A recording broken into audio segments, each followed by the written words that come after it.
Welcome to The Good Ride. I'm James Beastie, and today I'm talking about the Sole Active Thick Insole. I rode these a few days on their own and then put them in a comparison against the Performance Wide Medium, my daily driver, the Footprint Orthotic Elite Insole, the Remind Cush Impact, the Remind Remedy, along with a super expensive high-end custom molded insole, and then of course the factory insole in my Nitro Team TLS. And how I did this test was I started out the day with these factory insoles, then kept changing out the front insole with the soles, then the Reminds, and then finished the day on my daily driver just to see how they all compare in similar conditions, same runs, same board, same Union Force bindings, and it was a really fun test. The board, by the way, was the Nidecker Mega Light. And just so you know, this is an honest, objective review for you, the consumer. There is zero brand oversight from Sole, Remind,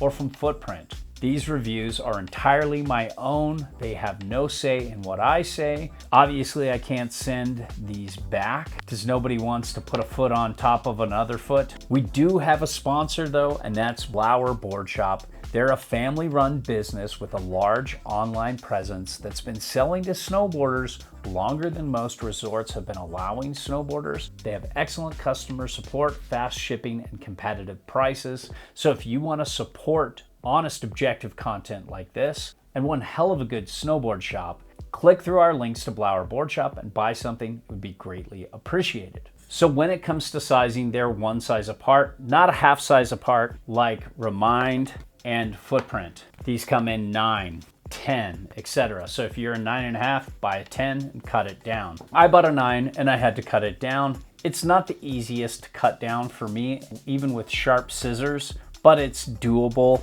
I found that Remind was a little more difficult to cut down and some weird shit happened with all those different layers. The easiest for me was Footprint insole technology. Just the way you can cut through this foam is a lot easier. This is heat moldable, so you can throw this in an oven and get it to match to your arch and it'll come down a little bit. When it comes to thickness, this is their thickest insole and it's very thin in comparison to more skate to snowboard influenced insoles like Remind and Footprint. It looks like it's just a little shy of 5 millimeters towards the heel and then comes down to about 3 millimeters near the toe. And there is a more rigid, stiff plastic, especially over the arch area, but still throughout the rest of the foot. And then there's this blue material in between the top that's a good bit softer. But what Sole really talks about and markets a lot is how they want to really press the bottom part, the heel of your foot, into this cup and get all the skin around it, and to have that act as your primary shock absorber. And for me, in this same day test, I felt like these were the second least shock absorbent insoles out of all of them, other than the Sole Performance Wide. So when it comes down to really high speed sports where you're going as fast as a car often goes, your body's just not made for that. That's why I like boots like the Nitro Teams that have an airbag. Tons of dampening, tons of shock absorption, well beyond your body's capability.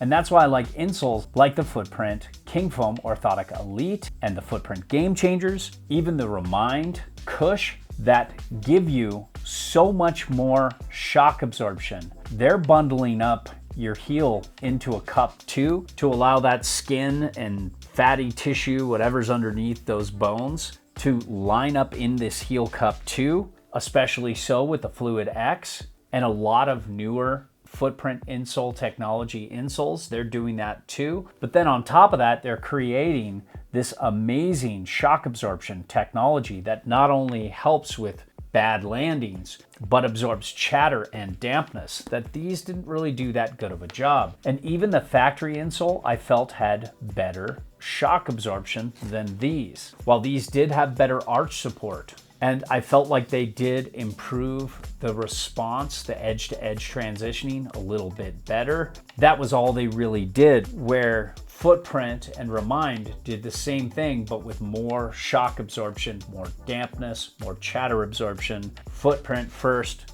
and Remind second. And these are way above the factory insole. And of course, my Sansole custom orthotic that is super high-end and expensive had about the same shock absorption as the factory insole, but a much better custom fit. My feet never move when I'm in that insole, where these can move a little bit with all of these. So for snowboarding, I just don't think they're there yet.